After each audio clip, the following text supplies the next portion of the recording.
अस्सलाम वालेकुम बच्चों। आज हम क्लास 6 चैप्टर 1 सेलुलर ऑर्गेनाइजेशन की क्विक इम्पॉर्टेंट पॉइंट्स की रिवीजन करेंगे। मुझे उम्मीद है आपने अपने स्कूल में अपनी क्लास में टीचर्स ने आपको ये चैप्टर कंप्लीट पढ़ा दिया होगा।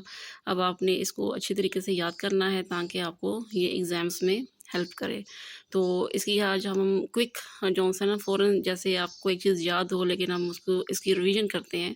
तो ये वीडियो आपकी रिवीजन के लिए है जिसमें आप 5 से 6-7 मिनट में आप पूरे चैप्टर के इम्पोर्टेंट पॉइंट्स को एक दफ़ा रिकॉल कर लेंगे। तो बच्चों क्वेश्चन आपका पहला पॉइंट है सेल्स। सेल्स क्या होते हैं? तो all living things are made up of cells. Cells क्या होते हैं? टाइनी यूनिट्स होते हैं या tiny building blocks of your body. यानी कि हमारी जो बॉडी है या जो प्लांट्स की जो बॉडी है वो किसके ऊपर बनती है? सेल्स के ऊपर। सेल क्या होते हैं? बहुत ही छोटे होते हैं, इनको आप माइक्रोस्कोप से ही देख सकते हैं। अब सेल्स की कितनी टाइप्स होती हैं? यूनिसेलुलर एंड मल्टी सेलुलर, दो तरह के होते हैं। यूनिसेलुलर सेल वो होता है ऐसा ऑर्गेनिज्म जो सिर्फ एक सेल के ऊपर बनता है और उसकी एग्जांपल है बैक्टीरिया, ठीक है। और मल्टी सेलुलर और ऑर्गेनिजम्स कौन से होते हैं? जो कि मोर देन वन सेल या मिलियंस ऑफ सेल्स के ऊपर जो ऑर्गेनिजम्स बनते हैं उसको हम बोलते हैं multi cellular organisms. For example हमारी बॉडी हो गई, ह्यूमन बॉडी, ठीक है। और जो एनिमल एंड प्लांट सेल्स होते हैं उनकी सिमिलर जॉब्स होती हैं। जैसे कि वो खाना लेते हैं, मतलब खाना खाते हैं तो उनको एनर्जी मिलती है, फिर वो वेस्ट करते हैं, फिर वो ग्रो करते हैं, रिप्रोड्यूस। तो ये एनिमल और प्लांट सेल की क्या है? सिमिलैरिटीज़ हैं कि हर तरह का जो सेल है, एनिमल सेल हो या प्लांट सेल हो, वो रिप्रोड्यूस भी करेगा, वो ग्रो भी करेगा, वो एनर्जी भी लेगा, वो खाएगा भी। तो ये है एनिमल सेल को देख लें आप, ऐसा होता है। और ये है प्लांट सेल। नेक्स्ट आ जाए बच्चों, हम अब सिमिलैरिटीज़ और डिफरेंस को देखेंगे कि जो एनिमल सेल और प्लांट सेल की जो सिमिलैरिटीज़ हैं उनमें 4 चीज़ें तो होती ही होती हैं, एनिमल सेल में भी और प्लांट सेल में भी। न्यूक्लियस होगा दोनों में। न्यूक्लियस क्या है? कंट्रोल सेंटर है जिसके अंदर सारी जेनेटिक इन्फॉर्मेशन होती है।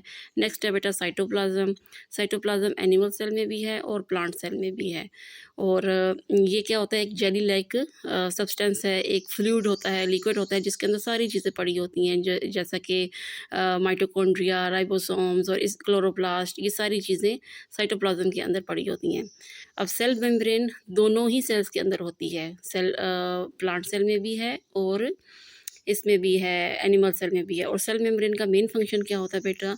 कि ये जो गैर ज़रूरी जो चीज़ें हैं जो हमारी स्किन के अंदर से एंटर होकर हमारी बॉडी के अंदर जो नुकसान ना पहुंचा सकें, तो सेल मेम्ब्रेन ऐसी चीज़ों को रोकती है, ये प्रोटेक्ट करती है, पूरे सेल को क्या करती है? प्रोटेक्ट करती है। और यही फंक्शन जो प्लांट में है, जो प्लांट सेल है उसमें ये फंक्शन कौन कर रहा होता है? सेल वॉल कर रही होती है। नेक्स्ट है बेटा माइटोकॉन्ड्रिया। माइटोकॉन्ड्रिया भी दोनों ही सेल्स में होता है, एनिमल में भी और प्लांट सेल में भी। माइटोकॉन्ड्रिया जहाँ भी आपको आए आपके ब्रेन में आ जाना चाहिए। ये क्या है? पावर हाउस है। ये सेल का क्या है बेटा? पावर हाउस है। इसमें क्या होता है? केमिकल रिएक्शंस होते हैं। जो मेन प्रोसेस है हमारा रेस्पिरेशन का, वो कहाँ पे हो रहा होता है बेटा? माइटोकॉन्ड्रिया के अंदर हो रहा है। और नेक्स्ट अब आ जाते हैं डिफरेंस। डिफरेंस क्या है? प्लांट के अंदर बेटा सेल वॉल होती है जबकि एनिमल के अंदर सेल वॉल नहीं होती। प्लांट के अंदर क्लोरोप्लास्ट होता है, जो बहुत बड़ा पॉइंट है। क्लोरोप्लास्ट एक ग्रीन तरह का मटेरियल होता है जिसको क्लोरोफिल बोलते हैं और ये सब्सटेंस इंपॉर्टेंट होता है फोटोसिंथेसिस के लिए। और